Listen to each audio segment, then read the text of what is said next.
So, how do you find your unique selling proposition? Well, I'm going to go through 5 possible ways that may appeal to your group. Solving a problem, using your personalities, intersection of ideas, narrowing your target audience, or narrowing your topic. So, first of all, what problem are you solving? Coming again at this because it's so important. If you don't solve a problem, then you're not a business idea. So at Workbook Studio, we figured out what musicians in Columbus that we appeal to, and we built around that. We weren't the studio for metal. We weren't the studio for hip-hop. We weren't the studio for Celtic, which there is a market, right? Dublin, Ohio.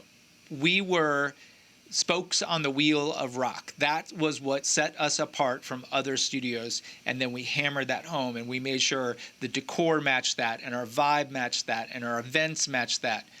We wouldn't turn anyone else down, but really who we were appealing to was our niche. So even with our studio, we knew who we were appealing to. We were solving their problem.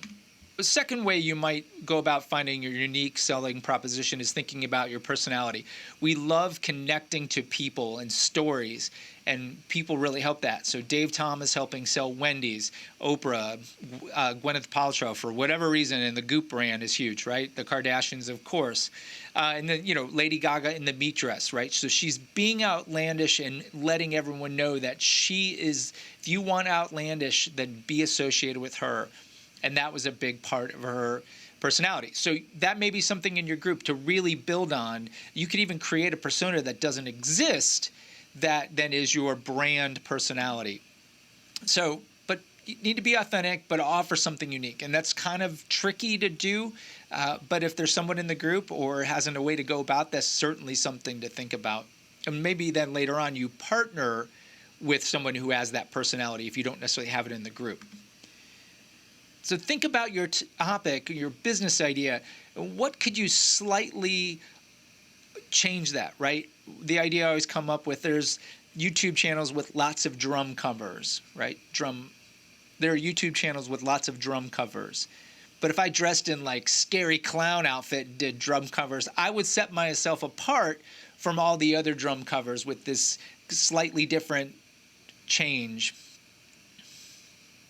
So I think about YouTube channels and drum covers. There's lots of different drum covers. What could I do if I wanted to do drum covers and get noticed? Could be different. Well, I'm not the greatest drummer, but I'm okay, and I can do drum covers. But what if I then dressed in like super scary clown or crazy clown makeup, right? That would be then taking that idea of a drum cover and giving it a little bit of a twist and a combination of something that's different. And it would originally get me noticed. If my drumming's not good, then no one's going to come back. And that's that baseline of you have to have a good product, and then what separates yourself.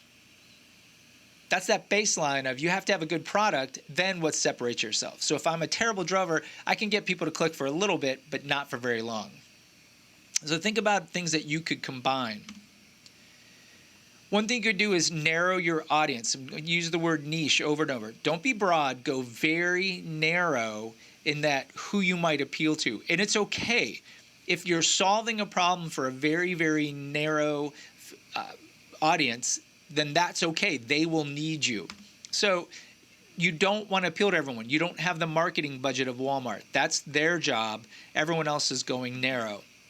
So some ideas could be like a DJ controller for someone who's never DJed. You've never DJed at all. This is the controller for you. Or you could be just a web designer, but only for plumbers, right? That's it. You're going to be the web designer who understands plumbing language. And maybe if you're a plumber, you don't work on houses. You only work on RVs, right? Probably intricate problem that someone who's just a regular plumber might not understand. But if you're the person for RVs, people need you and they will pay money for that because you are very niche. That's that customer point of view. Do I want a plumber or do I want someone who specializes in the problem that I have? And that generally is what we want. Another thing you could do is narrow your topic. So really digging down another layer with your business idea and where is that niche? So could you be a streaming service, but only for hardcore music? I'm not doing pop or rap or reggae. I just want to do hardcore. And then people who love that genre will come to you because that's what you do. Maybe you're an audio mechanic, but just on VWs or just on electric vehicles, right? Narrowing down what you do and specializing. But the caveat is, okay, you could be the only person who sells water skis in the desert. That's unique, but that's not a business idea because there is no market for that. So you have to cut. There's a slight caveat with that, but something to think about.